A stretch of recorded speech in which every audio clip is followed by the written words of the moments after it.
em se tratando da questão indígena, eu acho que é super importante a gente lembrar aqui do Mário Juruna, né? Que foi deputado federal junto comigo nessa legislatura, né, que antecedeu a Assembleia Constituinte, e que teve um papel super importante, né? Embora, imagino eu, que não muito conhecido, né, da maioria das pessoas, mas ele é um cara que já tinha tido um papel bastante importante na denúncia ao regime militar. O Mário era um cara que andava com um gravador cassete pendurado no pescoço e gravava declarações de ministros, né, de figuras importantes da República, e depois, quando essas pessoas se contradiziam, ele ligava o gravador, né, e virou uma figura midiática, né, por isso, porque ele desmascarava a mentira do poder, era esse que era o lance do Mário, né? E ele foi eleito no Rio de Janeiro, né, com uma votação grande, expressiva, na chapa do Leonel Brizola, né, que tinha retornado do exílio e tinha se candidatado ao governo do Rio de Janeiro nas eleições de 82. Né? Com a presença do Mário na Câmara dos Deputados, o presidente da Câmara, na época, Francelino Pereira, será que era isso mesmo? Acho que sim. Né? Ele decidiu criar uma comissão do índio na Câmara dos Deputados. Né? Foi o único período da história da Câmara em que houve uma comissão técnica específica, né, para tratar da questão indígena. Né? Lembrando sempre que nós estamos falando de um período anterior à Constituição de 88, não havia sequer um marco legal da Constituição de 88. Né? Naquela altura do campeonato, para fazer a defesa dos índios, a gente se pendurava num artigo do ato das disposições constitucionais transitórias da Constituição outorgada pelo regime militar, né? No artigo, se não me engano, me corrija aí, Débora, se eu errar, 198 das disposições transitórias, né, da Constituição anterior, que era até bacaninha o artigo, assim, né, como força de lei para a gente poder se apegar minimamente para fazer a defesa dos direitos indígenas. Porém, era uma disposição transitória. Né? O princípio constitucional relativo aos direitos indígenas que prevalecia, então, era o da incorporação, né, ou da integração à comunhão nacional. Né? Então, era tipo assim, né? O princípio geral: os índios devem ser integrados, devem deixar de ser índios, e a disposição transitória enquanto ainda forem, terão esses direitos aqui. Né? Isso que era o espírito da coisa. Mas esse mandato foi um mandato importante do Mário Juruna, né?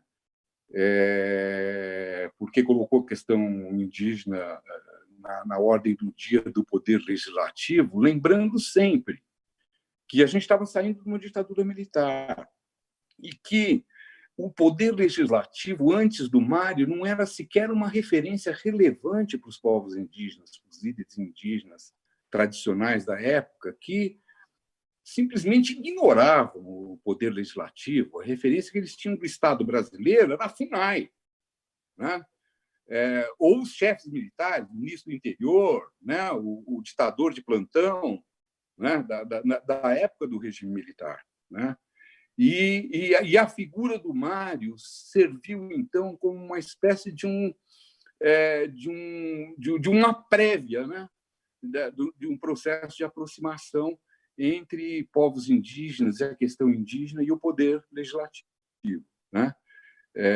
Então, o Mário não conseguiu se eleger, assim como eu, né? Nós dois fomos derrotados,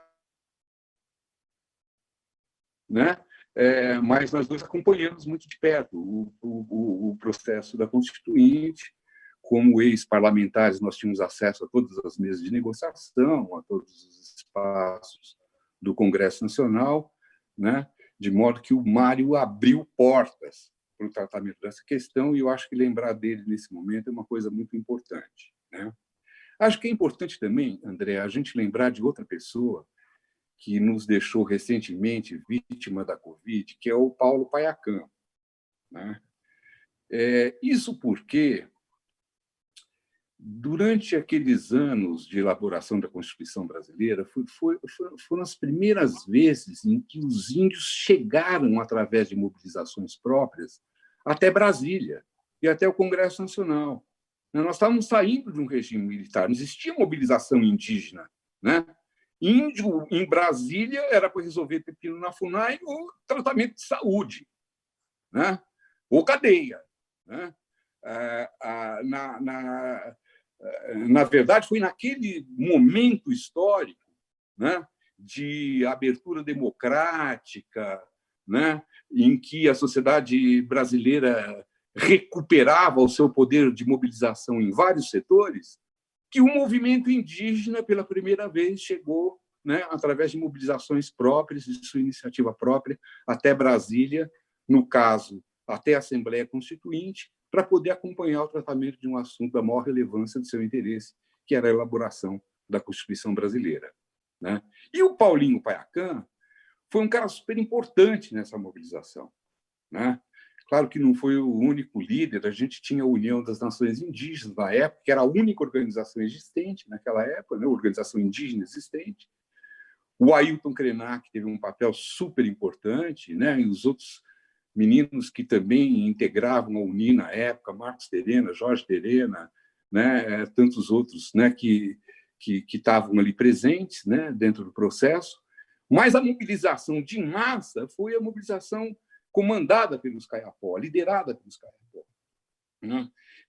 Que, estando mais próximos da capital, né? Tinham condições, né? E tinham, inclusive, recursos próprios, né? Que permitiam a eles organizarem essas mobilizações e exercerem um papel de controle social dentro do processo de elaboração da Constituição, né?